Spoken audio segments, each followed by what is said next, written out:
Hi friends, welcome to தெய்வாஸ் Nalabagam. இன்னைக்கு தெய்வாஸ் நலபாகத்துல மெது வடை எப்படி செய்யறதுன்னு பார்க்கலாங்க. நம்ம வந்து மிக்ஸி ஜார்ல மாவு அரைச்சு செய்யும்போது நல்லா அந்த அளவுக்கு சாஃப்ட்டாவும் கிறிஸ்பியாவும் வராது. ஆனா அந்த மாதிரிலாம் இல்லாம இன்னைக்கு நம்ம மிக்ஸி ஜார்லயே மாவு அரைச்சு மேல நல்ல கிறிஸ்பியா உள்ள நல்லா ஸ்பாஞ்சியா எப்படி சூப்பரா டேஸ்டா செய்யறதுன்னு பார்க்கலாம் வாங்க.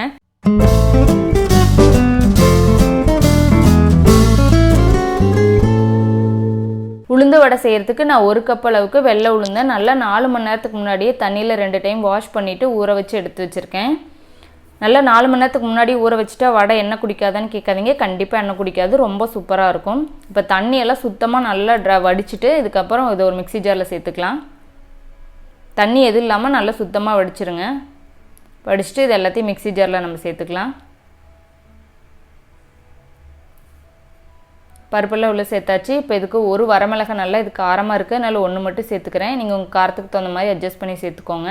இது கூட ஒரு கொத்து கறிவேப்பிலை சேர்த்துக்கோங்க. கூட சின்ன துண்டு இஞ்சி சேர்த்துக்கோங்க. சேர்த்துட்டு இப்போ வந்து தண்ணி எதுவும் அதிகம் சேர்க்க வேணாம், ஒரு 2லேருந்து 3 டேபிள் ஸ்பூன் அளவுக்கு மட்டும் தண்ணி சேர்த்தா போதும். அந்தளவுக்கு மட்டும் சேர்த்துட்டு இதை நல்லா ஃபைன் பேஸ்ட்டாக அரைச்சி எடுத்துக்கோங்க. நிறைய தண்ணி சேர்த்து அரைச்சா அப்புறம் வடைக்கு சரி வராது. இப்போ இந்தளவுக்கு நல்லா நைஸாக அரைச்சி எடுத்தாச்சு. இப்போ இது வேறு ஒரு பாத்திரத்துக்கு நம்ம மாற்றிக்கலாம். இப்போ வந்து நம்ம மிக்ஸி ஜாரில் அரைச்சனால மாவு நல்லா சூடாக இருக்கும். நம்ம இதே இதுலேயே நம்ம பிசைஞ்சு போடக்கூடாது. அப்போ வந்து வடை நம்மளுக்கு அந்தளவுக்கு நல்லா பந்து மாதிரி வராது. இதை நல்லா கம்ப்ளீட்டாக ஆற வச்சுருங்க. நல்லா கூலானதுக்கப்புறம் இதில் நம்ம தேவையான அளவுக்கு உப்பு சேர்த்துக்கோங்க. நான் ஒரு 1/2 டீஸ்பூன் அளவுக்கு உப்பு சேர்த்துக்கிறேன். இல்லை ஒரு 1/4 டீஸ்பூன் மிளகுத்தூள், 1/4 டீஸ்பூன் சீரகத்தூள் சேர்த்துக்கோங்க. இப்போ நல்லா வடை மேலே மொறுமொறுன்னு வரதுக்காக மேலே ஒரு 2 டேபிள் ஸ்பூன் அளவுக்கு அரிசி மாவு சேர்த்துக்கோங்க. இதில் கொஞ்சம் பொடியாக நறுக்கிற கொத்தமல்லி தழை சேர்த்துக்கோங்க. சேர்த்துட்டு இப்போ இதை நல்லா நம்ம பிசைஞ்சிக்கலாம். இது பிசையிறது ரொம்ப இம்பார்ட்டன்ட். நம்ம வந்து அப்படியே எல்லாத்தையும் ஒன்று சேர்த்து பிசையக்கூடாது.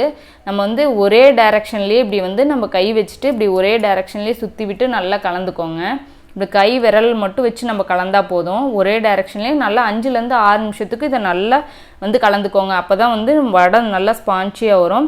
நீங்கள் வந்து நான் இதில் ஆனியன் எதுவும் சேர்க்கல, நீங்கள் விருப்பப்பட்டால் இதில் வந்து கட் பண்ணி ஆனியன் வந்து சேர்த்துக்கோங்க.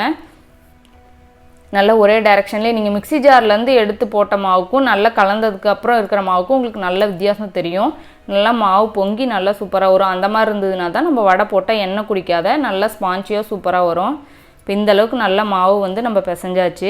இப்போ இது உங்களுக்கு எப்படி சரியாக இருக்குதுன்னு பார்த்தா தெரியும். அப்படின்னா கொஞ்சம் மாவு எடுத்துகிட்டு ஒரு பவுலில் தண்ணி வச்சு நீங்கள் அதில் போட்டு பார்த்தீங்கன்னா தெரியும். அப்படியே உடனே பந்து மாதிரி உடனே மேலே எழும்பி வரும்.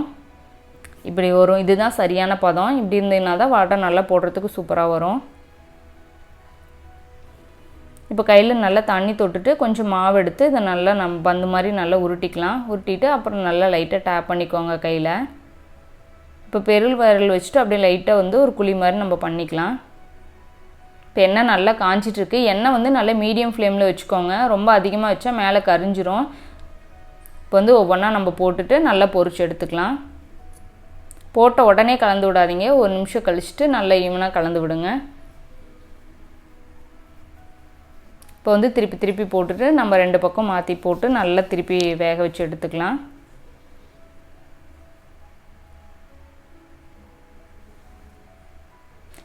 வடை வந்து கொஞ்சம் கூட எண்ணெய் குடிக்காது, ரொம்ப சூப்பராக இருக்கும். மேலே நல்லா கிறிஸ்பியாக இருக்கும், உள்ளே நல்லா ஸ்பான்ச்சியாக இருக்கும். நீங்களும் இந்த மெத்தடில் ட்ரை பண்ணி பாருங்கள்.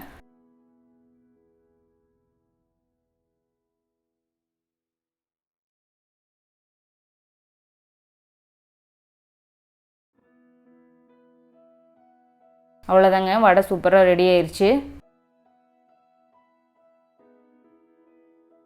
நீங்களும் இந்த ரெசிபியை வீட்டில் ட்ரை பண்ணி பாருங்கள். உங்களுக்கு பிடிச்சிருந்துச்சின்னா லைக் பண்ணுங்கள், உங்கள் ஃப்ரெண்ட்ஸ்க்கும் ஷேர் பண்ணுங்கள். நம்ம தெய்வாஸ் நலபாகம் சேனலுக்கு சப்ஸ்கிரைப் பண்ணுங்கள்.